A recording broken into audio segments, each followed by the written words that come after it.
तुम्हारे जीवन में अभी कुछ क्षण शेष हैं। इस वानर बालक को मृत्यु के घाट उतारने के बाद मैं शांति पूर्वक तुम्हें अपना भोजन बनाऊंगा।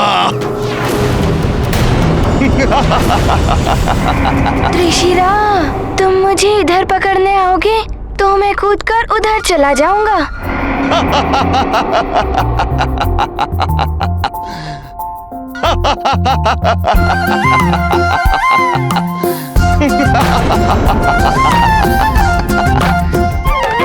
ये लो वानर बालक।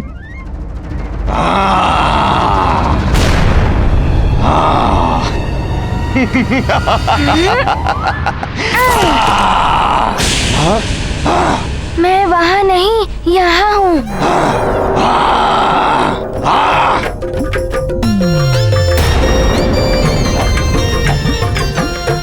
आओ आओ, पकड़ो मुझे।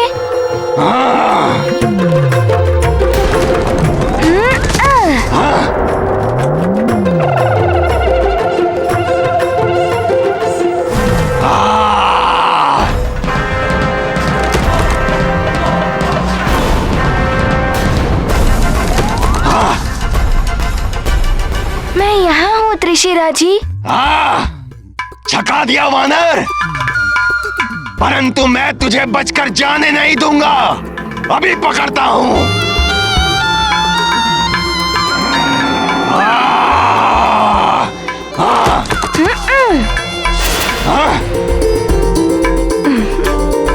हनुमान को इस असुर को चकमा देने में आनंद आ रहा है, परंतु अभी एक क्षण भी गंवाना उचित नहीं है। सूर्य की किरणें क्षीण हो रही हैं। दिन छिपने से पहले ही मुझे इन अंडों का उपचार करना होगा, अन्यथा इसको विष रहित करने का मेरा उद्देश्य पूर्ण नहीं हो पाएगा।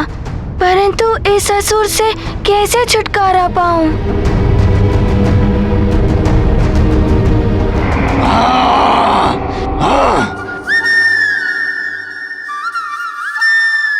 मुझे देखकर हंस रहे हो वानर बालक? यहाँ वहाँ कूदना तो तुम वानरों की प्रवृत्ति है। कब तक कूदते रहोगे? कभी तो मेरे हाथ आओगे। हाँ, आप सत्य कह रहे हैं त्रिशिरा जी। मैं अधिक देर तक आपका सामना नहीं कर पाऊंगा। अन्यथा आप अपनी ध्वनि तरंगों से हनुमान को आहत कर देंगे, परंतु उस ध्वनि तरंग से आपके सिवा और कोई नहीं बच सकता। मैंने आपकी वो घातक ध्वनि तरंग आपकी ओर लौटा दी थी।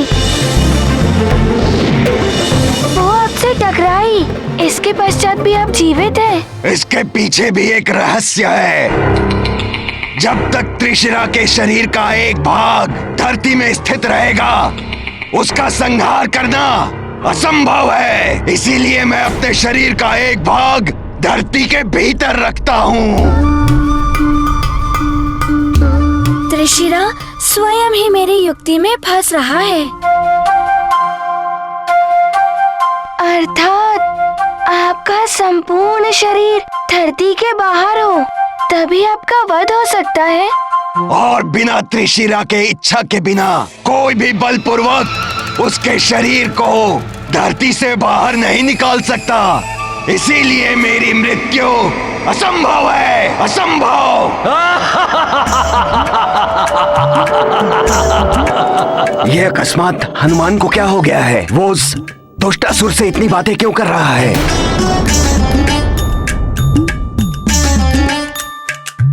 अब ज्ञात हुआ, इसका वध करने के लिए किसी युक्ति से इसे स्वेच्छा से पृथ्वी से बाहर निकालना होगा।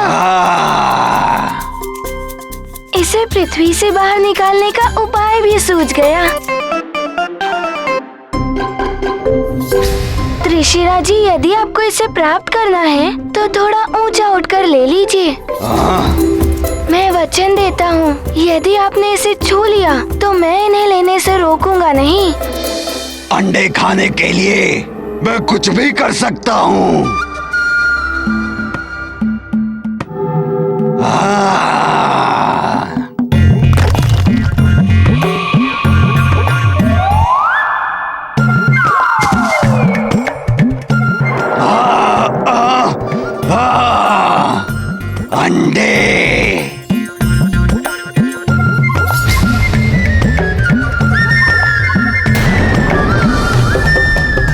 उसे पृथ्वी से पूर्ण रूप से बाहर निकालने के लिए मुझे थोड़ा और ऊपर जाना होगा।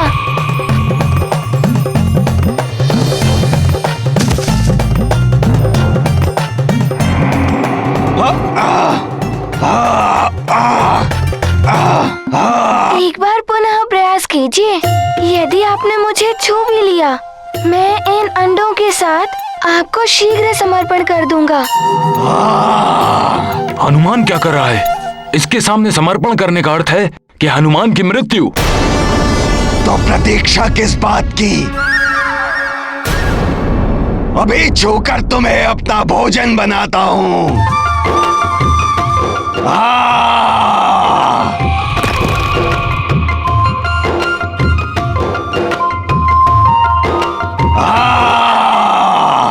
सखा,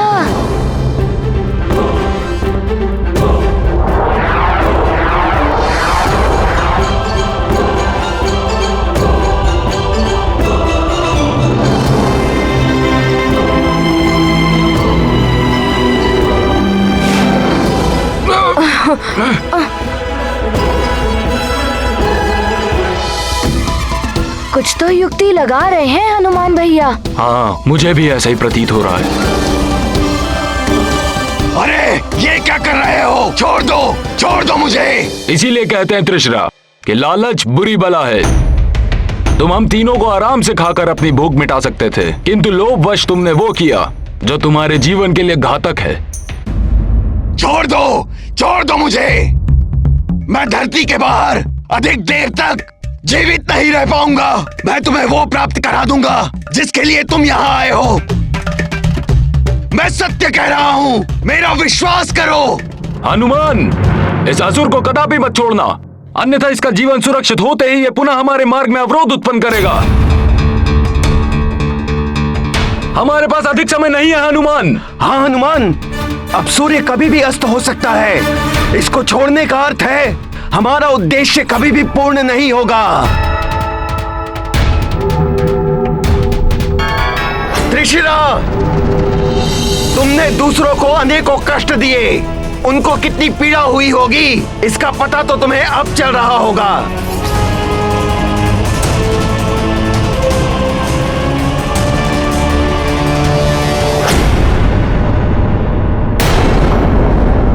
संध्या होने को है।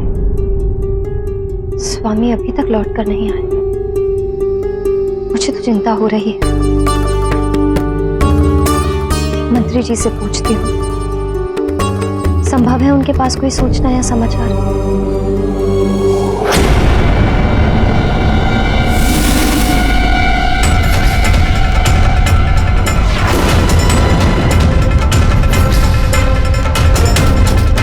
ये सुमेरु की सेना तो नहीं,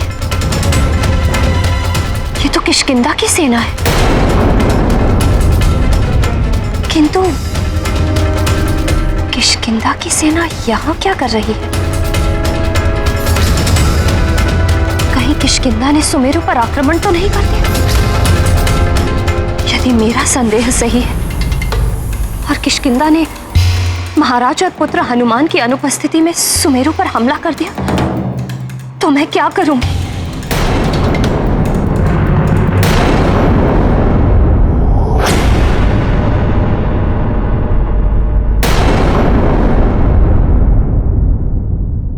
नहीं हनुमान, इन असुरों का स्वभाव होता है छल कपट करना। इसे कदापि मत छोड़ना। हाँ भैया हनुमान, ये तो हमें अपना आहार बनाने वाला था। इसका विश्वास किया तो संभव है ये पुनः हमारे प्राणों को हरने की चेष्टा करे। मैंने तुम्हें क्षमा कर दिया है, परंतु मुझे विश्वास है कि तुम भविष्य में किसी को भी नहीं सताओगे। इसे मत छोड़ो हनुमान, तुम बहुत बड़ी भूल कर रहे हो। नहीं हनुमान, इसका विश्वास मत करना। त्रिशिरा, आपका विश्वास कर मैं आपको मुक्त करता हूँ।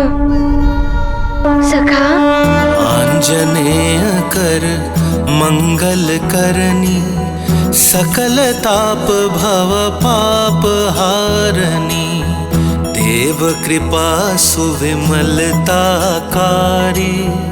दूषण दुख शाप बहु भारी। सबको विनशे मारुति धीरा, पल में मिटे कोटि जुग पीरा। जुगन जुगन तुमरी प्रभुताई, जय महावीरा जगत गोसाई। रुक जाइए, आप लोग चिंता मत कीजिए, हनुमान आपके साथ है।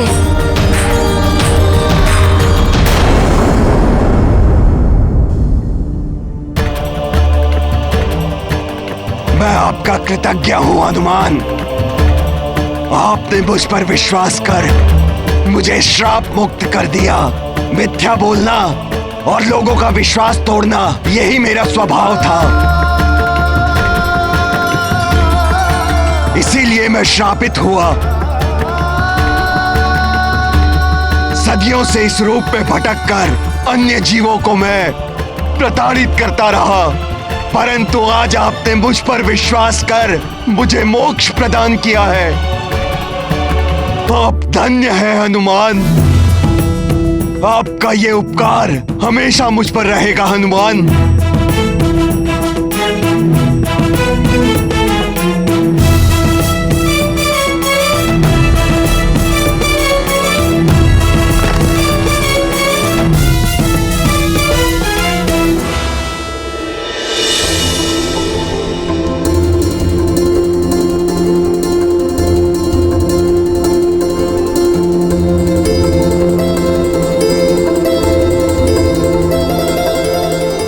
हनुमान, तुमने त्रिशिरा को मोक्ष देकर प्रवाल द्वीप की रक्षा की है।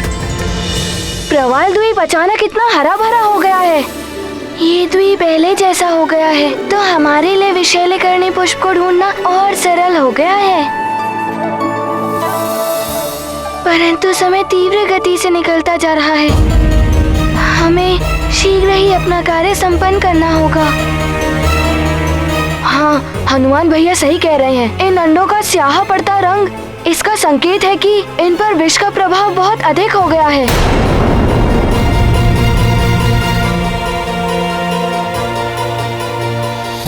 मैं अभी शीघ्र उड़कर विशालीकरणी पुष्प ढूंढ कर लाता हूँ। उसके लिए आपको और श्रम करने की आवश्यकता नहीं है।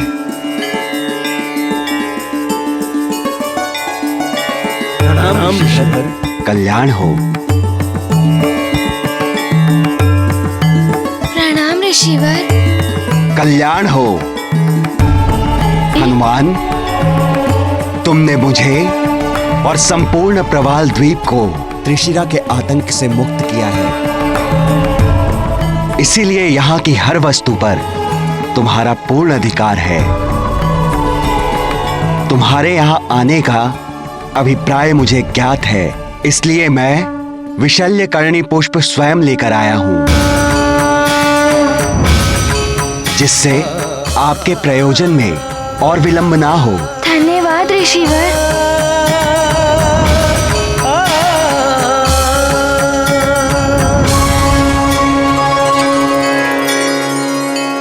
अब तुम सब शीघ्र ही स्वस्थ हो जाओगे। सूर्यास्त होने ही वाला है। हमारे पास बहुत ही अल्प समय है।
हमारे अंडों पर से विष का प्रभाव समाप्त हो रहा है। हनुमान भैया ने असंभव को संभव कर दिखाया।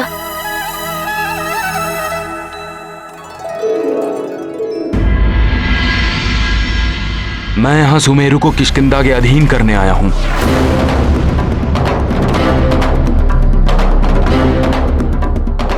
यदि सुमेरु समर्पण कर दे तो यह कार्य शांतिपूर्वक हो सकता है, अन्यथा मुझे बल का प्रयोग करना होगा। सुग्रीव,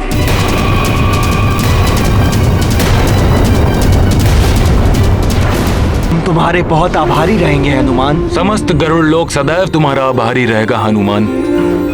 तुमने इन अंडों की रक्षा कर हम गरुड़ों के भविष्य को बचाया है।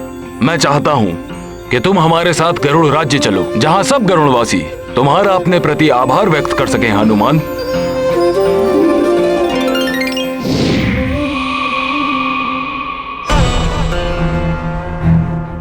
प्रणाम ऋषिवर। कल्याण हो।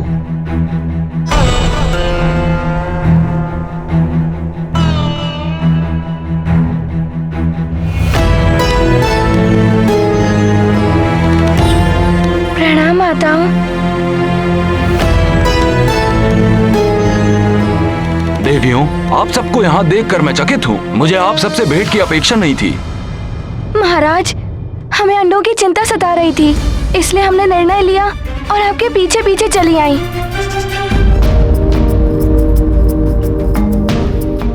चलिए।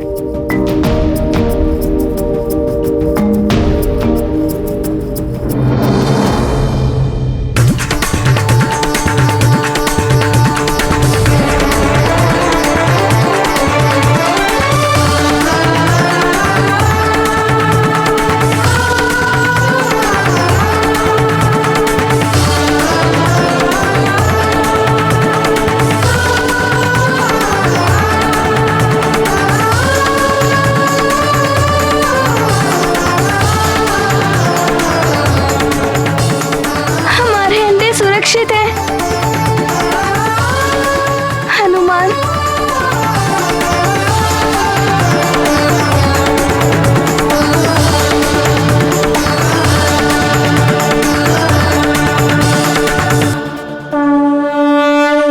है सुफल अंजनी कुमारा, गरुड़ लोक आनंद अपारा। सकल मातु हर्षित हो रही, अति उत्साह ममता जल बही। हनुमन को सुधी आई मैया, अचल नेहरू आंचल छैया। कह जाना निज मातु समीपा, नेह जननी तिरलोक अनु। हनुमान, हम सब जीवन भर आपकी ऋणी रहेंगे। एक पुत्र ने अपनी माता के लिए कार्य किया है, इसमें ऋण क्या। मैंने तो मात्र अपना कर्तव्य निभाया है।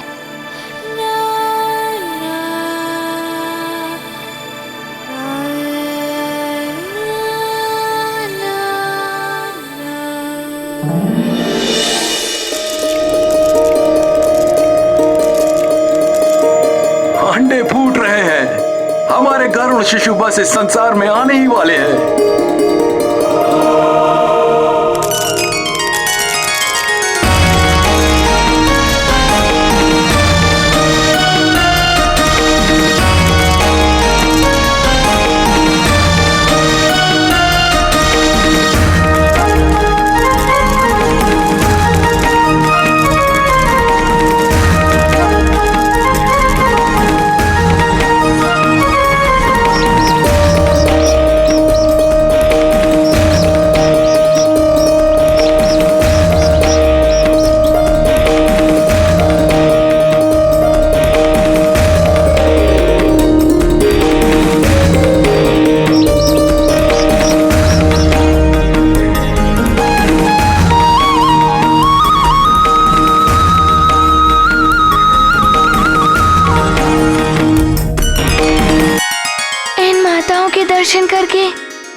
मुझे भी अपनी माँ के पास जाकर दुलार करवाने की इच्छा हो रही है।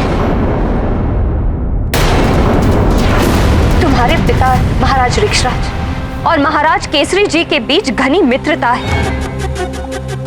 ऋक्षराज के परिवार को महाराज केसरी ने अथवा मैंने कभी भी अपने परिवार से पृथक नहीं समझा। अनेकों बार स्वयं अपने हाथों से तुम्हें भोजन परोसा है मैंने, फिर भी तुम ऐसा कर रहे हो, वो भी तब जब स्वयं महाराज केसरी और मेरा पुत्र और तुम्हारा प्रिय मित्र हनुमान यहाँ उपस्थित नहीं है।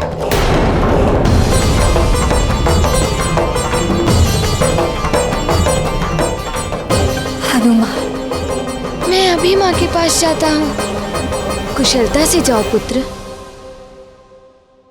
प्रणाम माताओं। प्रणाम महाराज जटायु। प्रणाम ऋषिवर।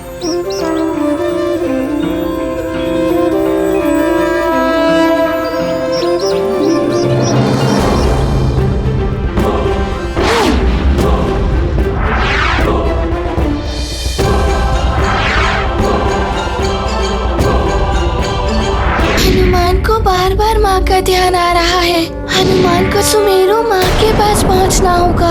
उत्तर दो सुग्रीव, तुमने अपनी सेना के साथ सुमेरु में प्रवेश करने का दुस्साहस कैसे किया?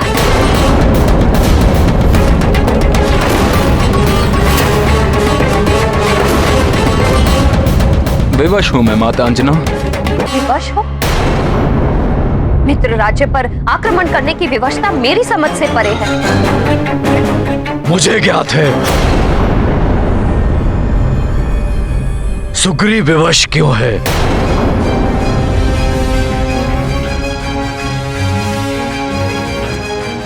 स्वामी, देखिए ना, आपकी अनुपस्थिति में सुग्रीव ने हमारे साथ कैसा विश्वासघात किया है।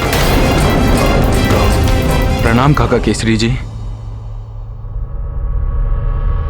तुम्हारा कल्याण हो पुत्र सुग्रीव। अंजना, सुग्रीव की व्यवस्था को मैं भली भांति जानता हूं। दोष सुग्रीव का नहीं, वाली का है। वाली पथभ्रष्ट हो गया है, भटक गया है अपने मार्ग से। उसने स्वयं को किष्किंधा का महाराज घोषित कर दिया, मित्र ऋक्षराज को बंदी बना लिया। अब राजा मैं हूं, मेरे आदेश का पालन करो।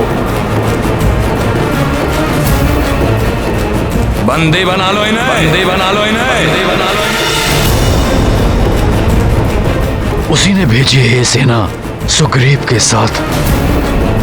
जाओ और सुमेरु को अपने अधीन कर लो, और यदि काका केसरी तुम्हें रोके तो उन्हें भी समाप्त कर दो। काका केसरी जी, जब से वाली भैया की मित्रता रावण से हुई है, तब से उन्होंने सारी मर्यादाओं को भुला दिया है। सर्वप्रथम आप उस वानर बालक के समान शक्तियां प्राप्त करें युवराज वाली। मेरी मित्रता स्वीकार कर लीजिए युवराज। हम दोनों मिलकर उस वानर बालक को परास्त कर सकते हैं। अब आपके समस्त स्वप्न पूर्ण होंगे महाराज बाली। महानता के शीर्ष पर आपको पहुंचाएगा आपका मित्र रावण।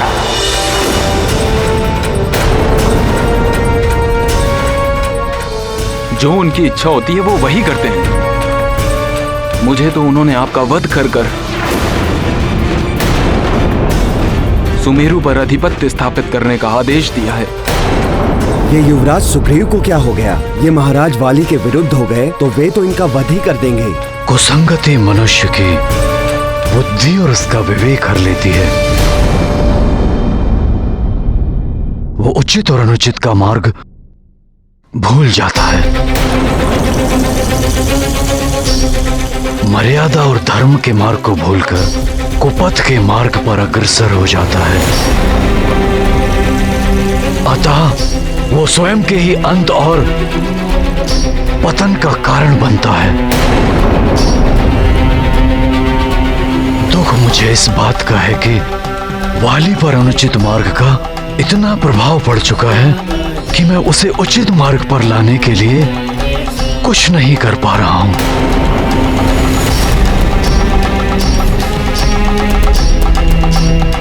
काका केसरी, तब पूर्ण करने के पश्चात वाली भैया अत्यंत ही शक्तिशाली हो गए हैं। उनका विरोध करना असंभव है, इसीलिए मैं भी उनका आदेश पालन करने के लिए बाध्य हूँ। सावधान!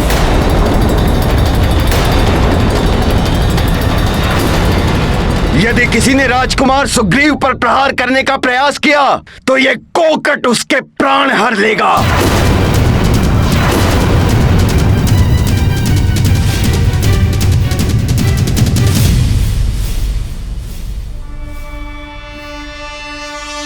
हनुमान,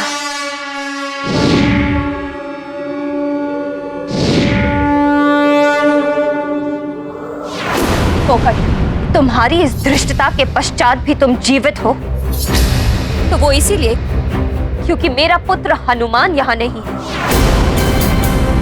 अन्यथा वो अपने पिता और सुमेरु के महाराज केसरी जी के अपमान करने का तुम्हें कठोर दंड देता। महाराज वाली की शक्ति के आगे आपके पुत्र का बल कुछ भी नहीं है महारानी। महानतम महाराज वाली सर्वशक्तिमान हैं। अब उन्हें आपका पुत्र हनुमान भी परास्त नहीं कर सकता।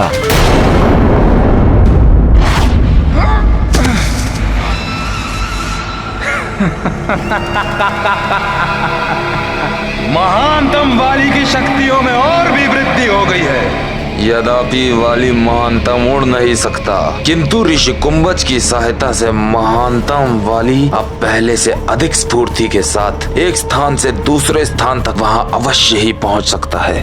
मरकट हनुमान, वाली की प्रतीक्षा कर। वाली को तुझसे द्वंद्व युद्ध करके तुझे पराजित करने से कोई नहीं रोक सकता।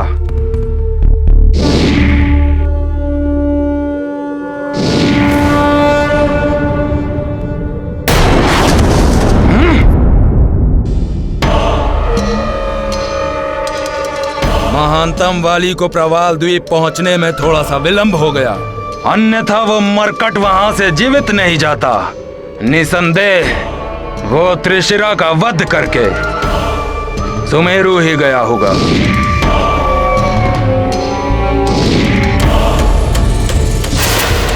अब मैं भी सुमेरु जाकर उसका वध करूंगा।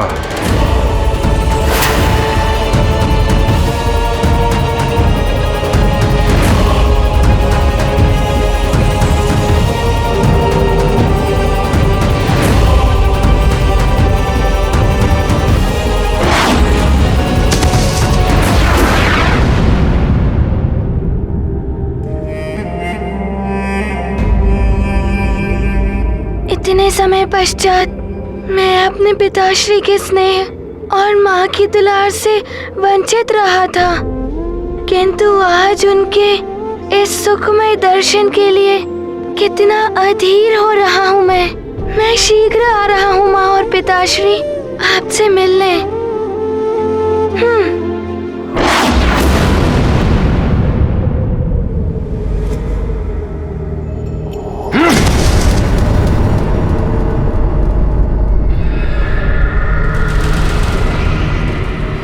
मेरे आदेश अनुसार सुग्रीव, उस मरकट हनुमान के सुमेरु पहुंचने से पूर्व ही मेरे अर्थात सुमेरु के महाराज महानतम वाली का आधिपत्य स्थापित कर चुका होगा। काका केसरी जी, यह सब मेरे लिए भी इतना ही दुखद है जितना आपके लिए, परंतु मैं विवश हूँ। यदि मैं किष्किंधा के वर्तमान महाराज वाली भैया के आदेश से बंधा नहीं होता तो मैं स्वप्न में भी आपका शत्रु बनकर आपके या प्रिय मित्र हनुमान के राज्य में कभी प्रवेश करता ही नहीं। सुग्रीव, मैंने अपने मित्र ऋक्षराज को वचन दिया है कि मैं वाली का अहित नहीं करूंगा, उसे सन्मार्ग पर लाने की चेष्टा करूंगा। इसीलिए मैं कारागृह से उसे बिना बताए चुपचाप उसका सामना किए बिना चला आया, किंतु मैं उसकी अधीनता स्वीकार कर लूं, यह मुझे स्वीकार नहीं। मैं अपने राजधर्म से बंधा हुआ हूं। सुमेरु की रक्षा करना मेरा कर्तव्य है। काका केसरी, मैं ये युद्ध टालने का प्रयत्न कर रहा हूँ। यदि हम शांतिपूर्वक सहमत हो जाएं तो... सुमेरु को अपने अधीन करने के लिए तुम मुझे सहमत नहीं कर सकते सुग्रीव।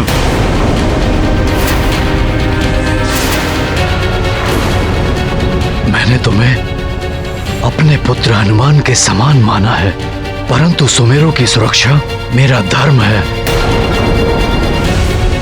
मैं सुमेरु की स्वतंत्रता नष्ट होने नहीं दे सकता।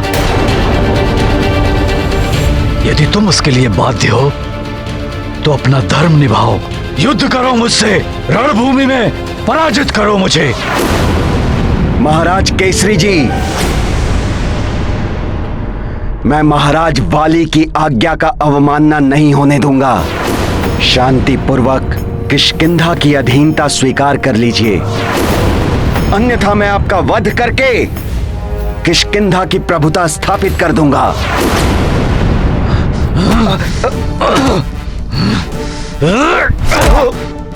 मेरी राज्यसभा के नियमों का उल्लंघन करने का अधिकार किसी को नहीं है कोकट। मैं तुम्हारे शत्रु व दुर्दृष्ट व्यवहार के लिए तुम्हें मृत्यु दंड दे सकता हूं। तुम इस समय पुत्र सुग्रीव और मेरे मित्र ऋक्षराज के प्रतिनिधि हो।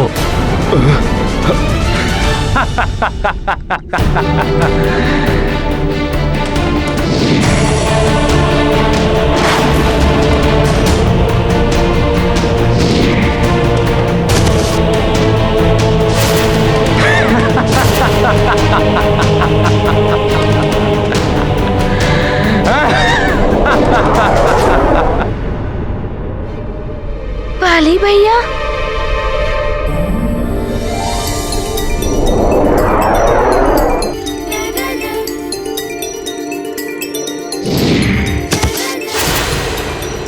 कितना सुखद आश्चर्य है। वाली भैया, लगता है उनकी तपस्या पूर्ण हो गई है। वाली भैया,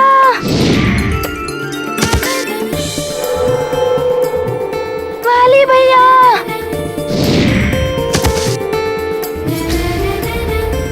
वाली भैया, वाली भैया।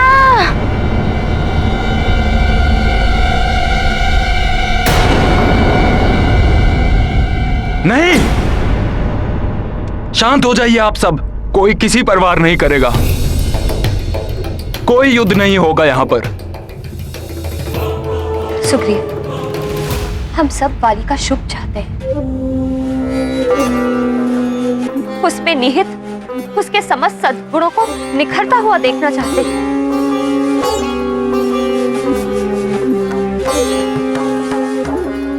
कुसंगति से प्रभावित होकर वो अधर्म के मार्ग पर चल पड़ा। हमारा कर्तव्य है कि हम उसे पाप करने से रोकें, किंतु आप सभी इसके विपरीत उसकी आज्ञा मानकर उसके पाप का भागी बनकर यहाँ चले आए।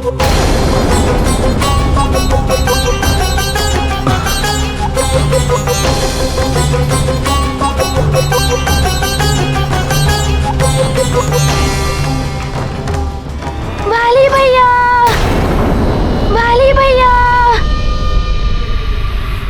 यहाँ तो कोई भी दिखाई नहीं दे रहा है। मुझे ऐसा क्यों प्रतीत हो रहा है कि जैसे वो मायावी मरकट मुझे पुकार रहा हो। मैं अभी आता हूँ आपके पास।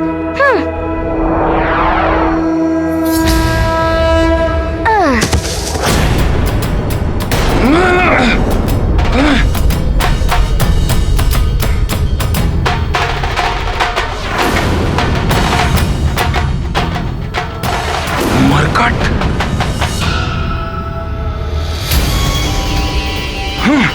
इस मरकट से अधिक घृणा मुझे और किसी से नहीं।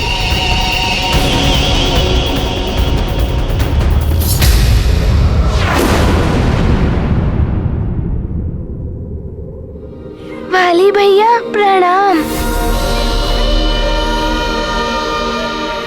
वाली भैया, मैं तो अपनी माताश्री और पिताश्री से मिलने सुखद कल्पना से खोया सुमेरु चला जा रहा था, परंतु मार्ग में आपके दर्शन होंगे, इसकी तो हनुमान ने कल्पना भी नहीं की थी। वाली भैया, आप यहाँ कैसे? और आपकी तपस्या कब पूर्ण हुई? कहाँ जा रहे हैं आप मेरे साथ चलिए ना सुमेरु। हम दोनों साथ चलकर माँ और पिताश्री को चकित कर देंगे। सुमेरु पहुंचकर चकित तो तुम होते हनुमान, परंतु अब तुम स्वयं मेरे सामने आए हो, तो इस बार मैं तुम्हें बचकर नहीं जाने दूंगा। आप ये तो बताइए, आपको अपनी तपस्या से क्या वरदान प्राप्त हुआ? अवश्य ही कोई बड़ा वरदान प्राप्त हुआ होगा, इतनी घोर तपस्या जो की है आपने। जब वाली तुम्हारी आदि शक्ति प्राप्त कर उनका प्रयोग तुम्हारे ऊपर ही करेगा, तब तुम्हें स्वतः ज्ञात हो जाएगा कि मुझे क्या वरदान मिला है। वाली भैया, आप मेरे प्रश्नों का उत्तर क्यों नहीं दे रहे हैं? आप किसी कारणवश मुझसे रुष्ट तो नहीं है ना? घृणा करता है वाली तुमसे मरकट, घृणा। वाली भैया, आप मुझसे बात नहीं करना चाहते तो मत कीजिए, परंतु अनुज के समान हनुमान को अपने गले से तो लगाइए।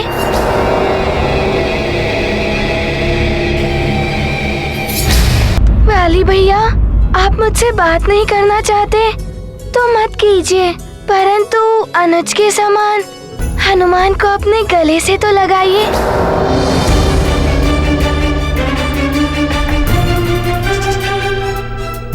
लगाइए।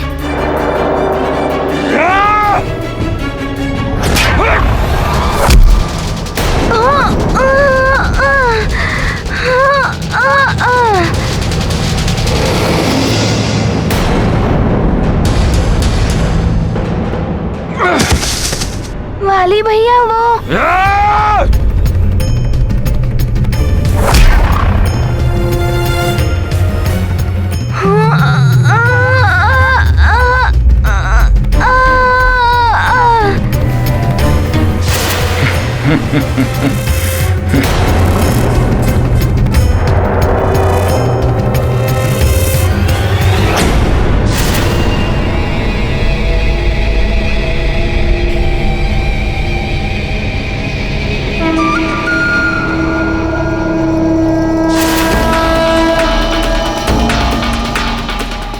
आश्चर्य है, मेरे इतने कठोर प्रहार का इस मरकट पर कोई प्रभाव नहीं पड़ा। वाली भैया, हनुमान से कोई अपराध हुआ है क्या जो आप उसे दंड दे रहे हैं?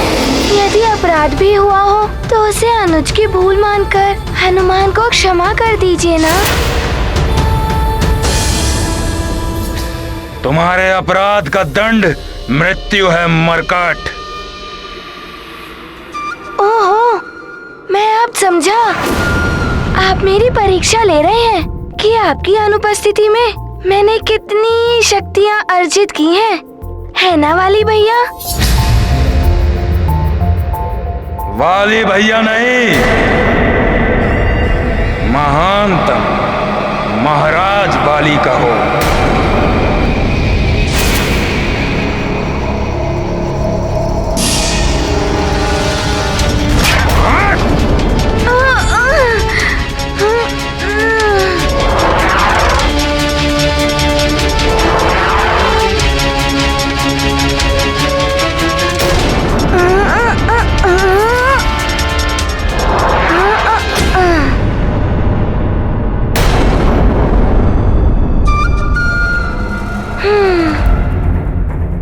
वरदान प्राप्त करने के पश्चात जिससे भी मैंने युद्ध किया है, उसकी आधी शक्ति तुरंत मुझ में समाहित हुई है, परंतु इस मरकट के साथ ऐसा क्यों नहीं हो रहा है?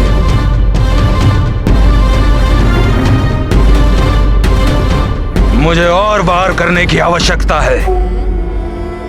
मैं पुनः प्रयत्न करता हूं। मुझे और वार करने की आवश्यकता है। मैं पुनः प्रयत्न करता हूँ।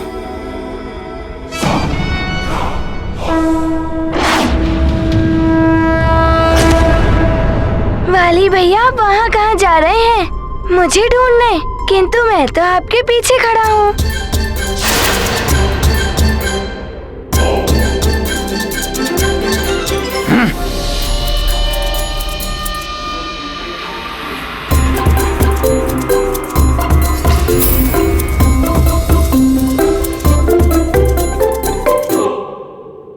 अब इस पर मेरे इस वार के पश्चात इसकी आधी शक्ति मुझे अवश्य प्राप्त होगी।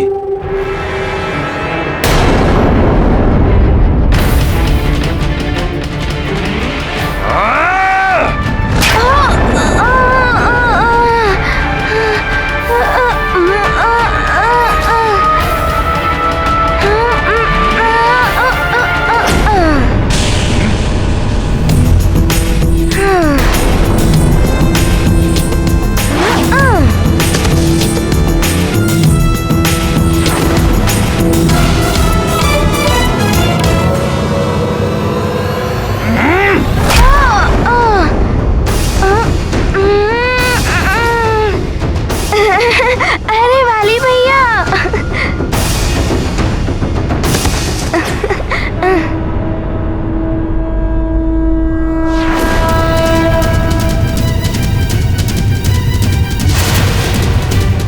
वाली भैया और कितनी परीक्षा लेंगे मेरी?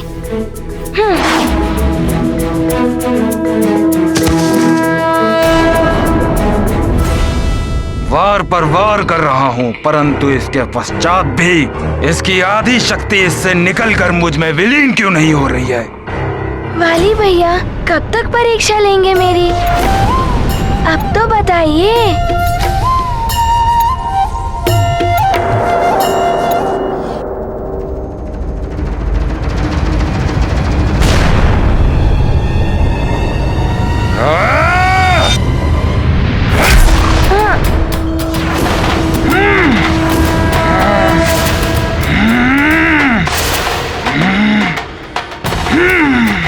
वाली भैया, अब तो आपको ज्ञात हो गया है ना कि मेरी शक्तियों में कितनी वृद्धि हुई है। अब आप ये परीक्षा समाप्त कर दीजिए, अन्यथा आप थक जाएंगे। बिना इसकी शक्ति प्राप्त किए इस मरकट को पराजित करना महानतम वाली के लिए भी कठिन है।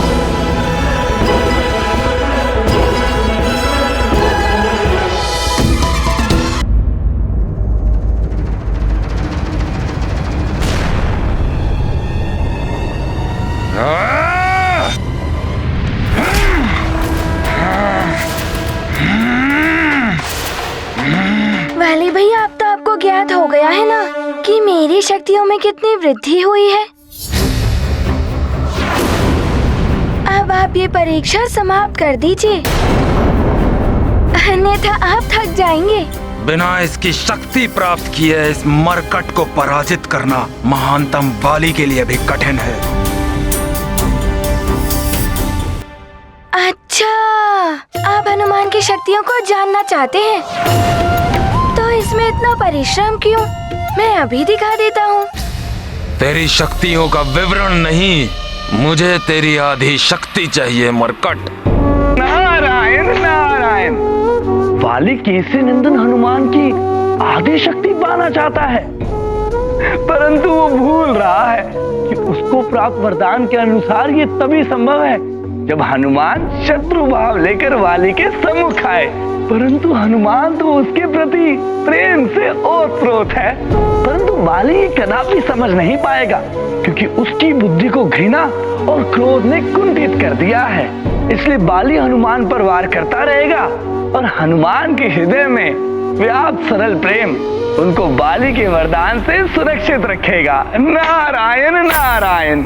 आपके तप पर जाने के पश्चात मुझे देवियों और देवताओं से अनेक वरदान प्राप्त हुए। देवी अंजना के पास मारुति को ले जाने के पूर्व हम देवता उसे आशीर्वादों से युक्त करना चाहते हैं। अनेक प्रकार के वरदान मुझ में समाहित हैं।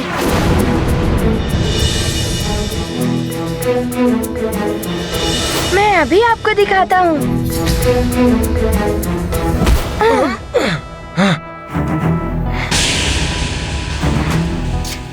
देखिए वाली भैया, मैं अपनी इच्छा अनुसार अपनी देह का आकार बदल सकता हूँ। अभी दिखाता हूँ। मैं ब्रह्मा तुम्हें वरदान देता हूँ, तुम इच्छाधारी होगे। जब जैसा रूप धारण करना चाहोगे तुम कर सकोगे।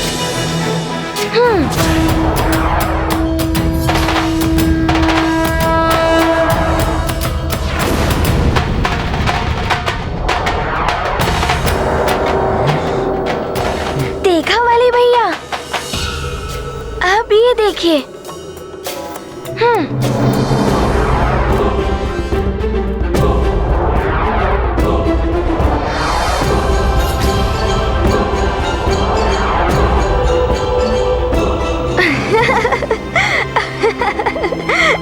अरे कहाँ चला गया मरकट?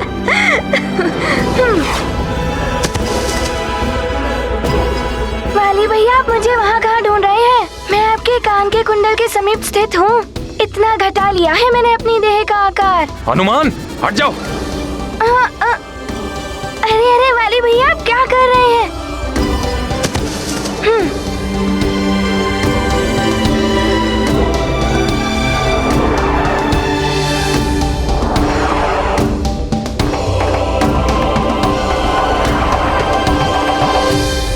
वाली भैया, आपको ज्ञात है मैं अपनी श्वास के प्रवाह से बड़े बड़े पर्वत हिला सकता हूँ। अभी दिखाता हूँ।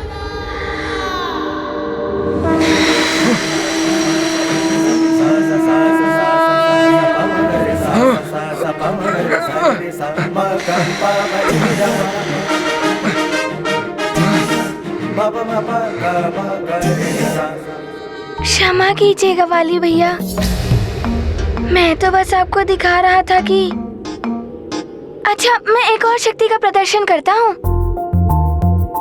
मैं प्रज्वलित अग्नि का रूप ले सकता हूँ।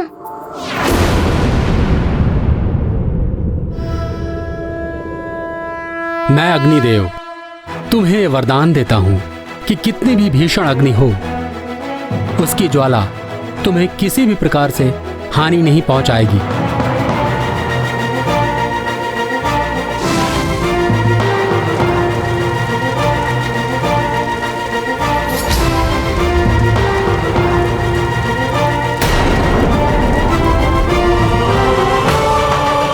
मरकट तो अग्नि का रूप भी धारण कर सकता है। सुग्रीव, वाली को सचेत कर उसे कुपथ से सन्मार्ग पर लाने में उसकी और उसके समूचे राज्य की भलाई है। माता अंजना, मुझे तो ये भी भय है कि वाली भैया स्वयं यहाँ ना आ जाए। सुमेरु को अधीन करने का अर्थ है सुमेरु से युद्ध। सुमेरु से युद्ध करने का अर्थ है हनुमान और वाली भैया का युद्ध।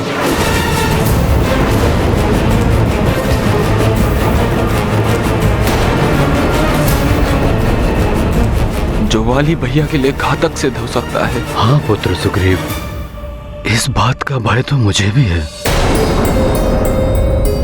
मैंने मित्र ऋक्षराज को वाली की सुरक्षा का वचन दिया है।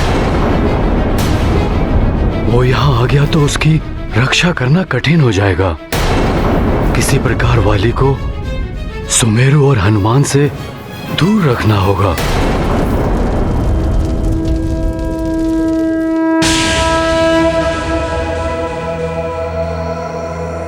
अब ये देखिएगा वाली भैया।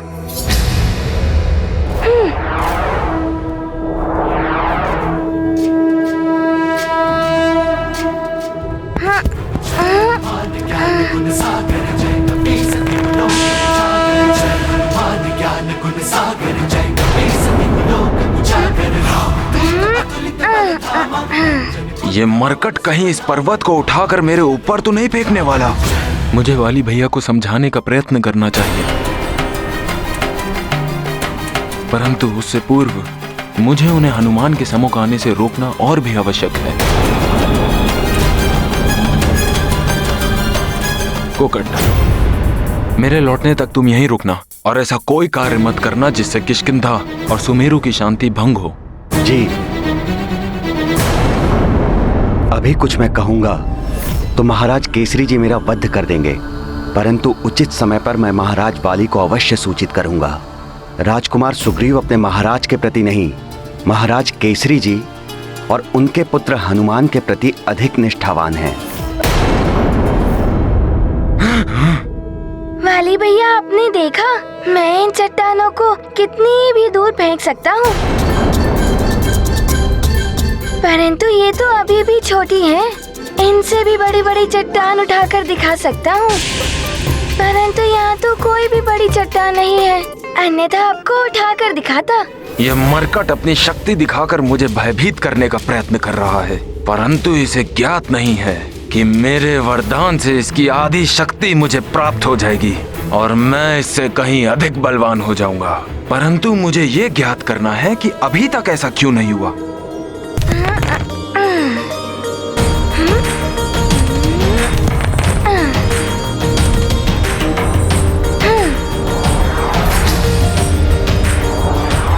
कितने भोले और निष्कपट हैं हनुमान। बाली के घृणित प्रयोजन का उन्हें लेश मात्र भी अनुमान नहीं है।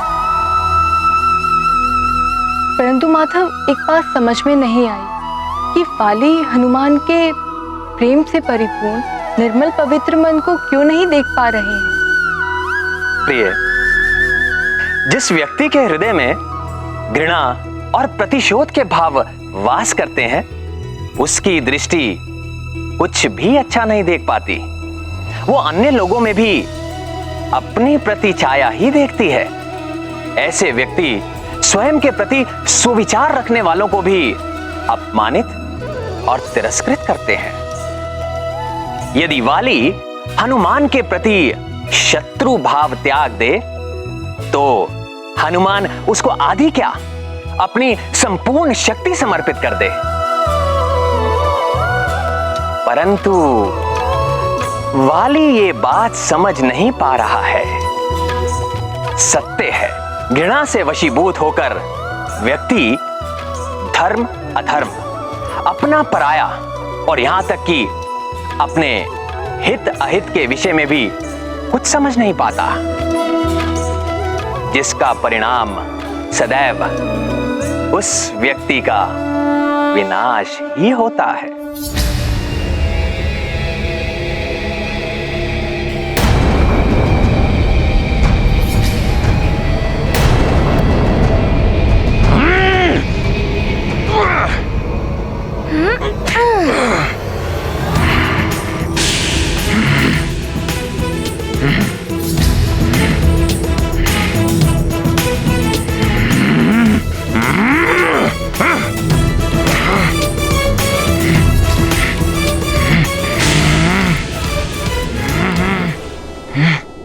वाली भैया, प्रतीत होता है आप मेरी और परीक्षा लेना चाहते हैं। ये देखना चाहते हैं कि मेरी भुजाओं में कितनी शक्ति है। ये जानना चाहते हैं ना आप?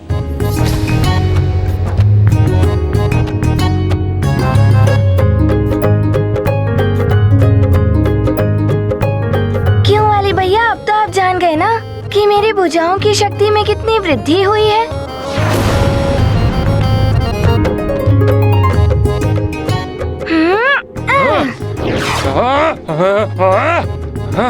आनंद आ रहा है ना वाली भैया? वाली भैया संभल के।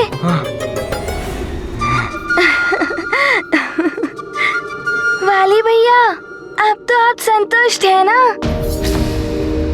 कि आपकी अनुपस्थिति में हनुमान ने समय व्यर्थ नहीं किया? अब तो मेरी परीक्षा पूर्ण हुई ना, तो हनुमान को अपने गले से तो लगा लीजिए।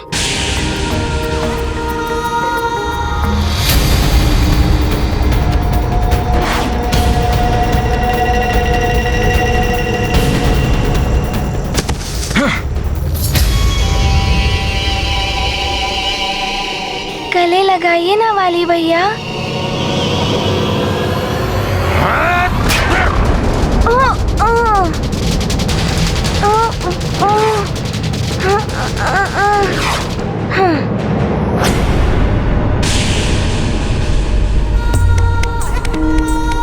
वाली भैया, और कितनी परीक्षा लेंगे मेरी।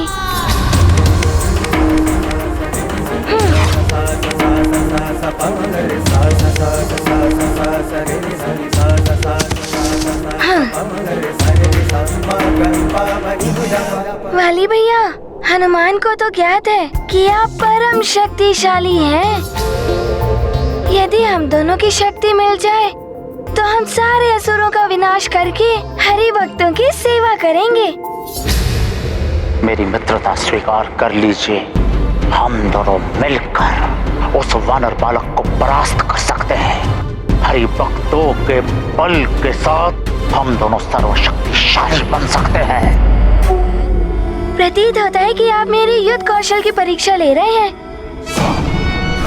है ना वाली भैया?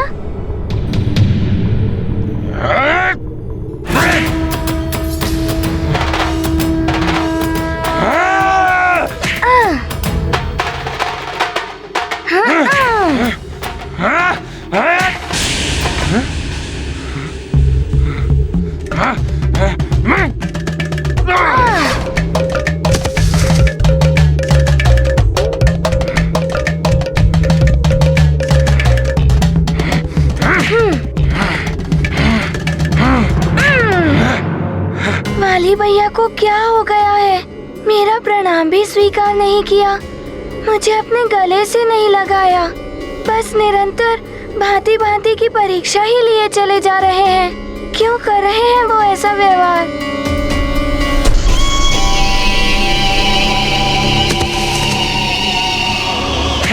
वाली भैया, अरे वाली भैया,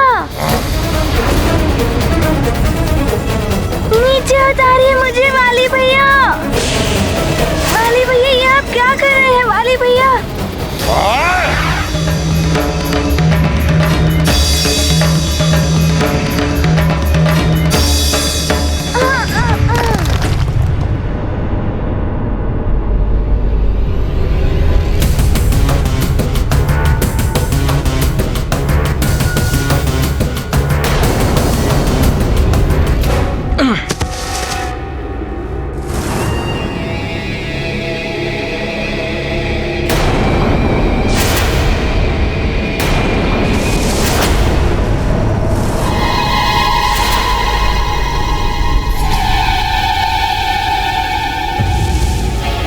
इस मरकट को तो शिलाओं के नीचे होना चाहिए था, ये यहाँ कैसे आ गया?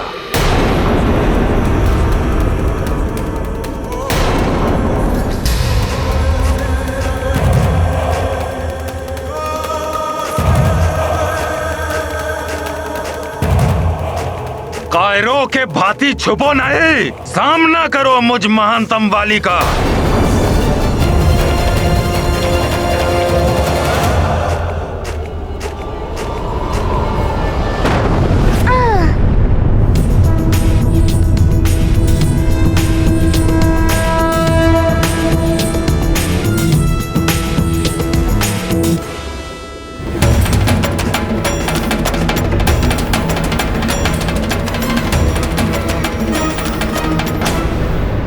मेरी परीक्षा लेते लेते कहाँ चले गए वाली भैया?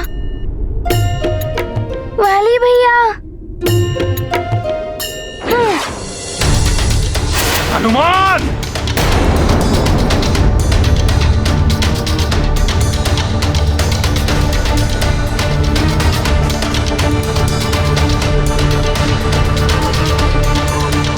वाली भैया किसका पीछा कर रहे हैं? हनुमान!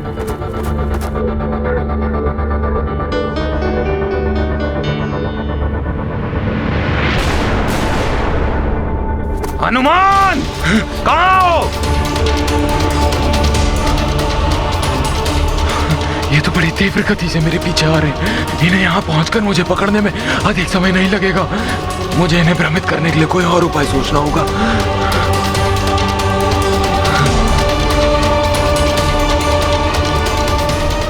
हनुमान! यदि साहस है तो सामने आओ मेरे।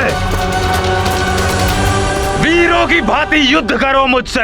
बहुत गर्व है ना तुम्हें अपनी शक्तियों पर? तो आओ, मुझ महानतम वाली पर अपनी शक्तियों का प्रयोग करो। कायरों की भांति छुपो नहीं, मेरे सामने आकर युद्ध करो मुझसे।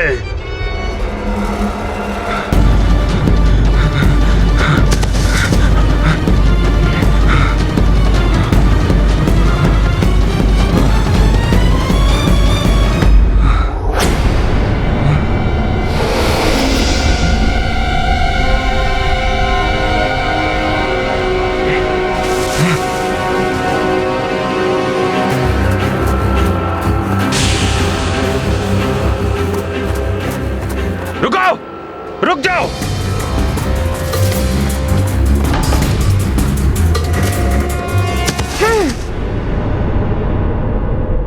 कहाँ चले गए दोनों? अभी तो यहीं थे।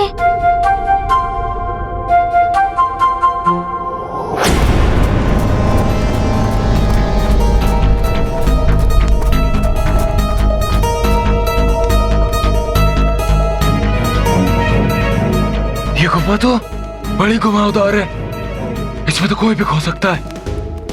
यदि इसमें वाली भैया थोड़ी देर के लिए भी घूम जाए तो मुझे हनुमान को उनके सम्मुख आने से रोकने का अवसर मिल जाएगा।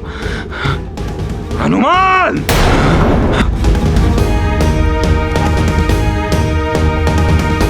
हनुमान! बाहर निकलो!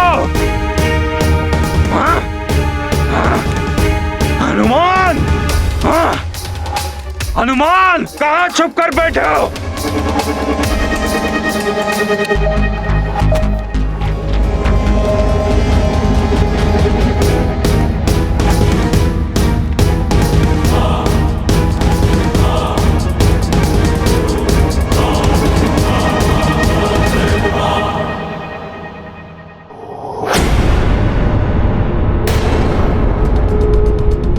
अवश्य वे दोनों इसी गुफा के भीतर गए होंगे।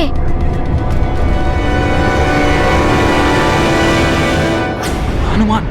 अरे सुग्रीव भैया अभी यहाँ हैं। कहीं आप दोनों मिलकर हनुमान से क्रीड़ा तो नहीं कर रहे? हनुमान! कहाँ छुप कर बैठे हो? नहीं हनुमान, ये कोई क्रीड़ा नहीं है, अब तो ये गंभीर बात है। पहले हमें वाली भैया की दृष्टि से बचकर कहीं छुपना होगा, फिर मैं तुम्हें सब कुछ गंभीरता से बताऊंगा। आ जाओ।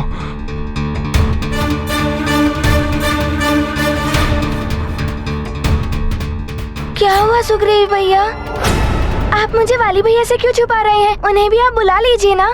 हनुमान, वाली भैया में बहुत ही परिवर्तन आ चुका है, हमें उनसे छुपना आवश्यक है।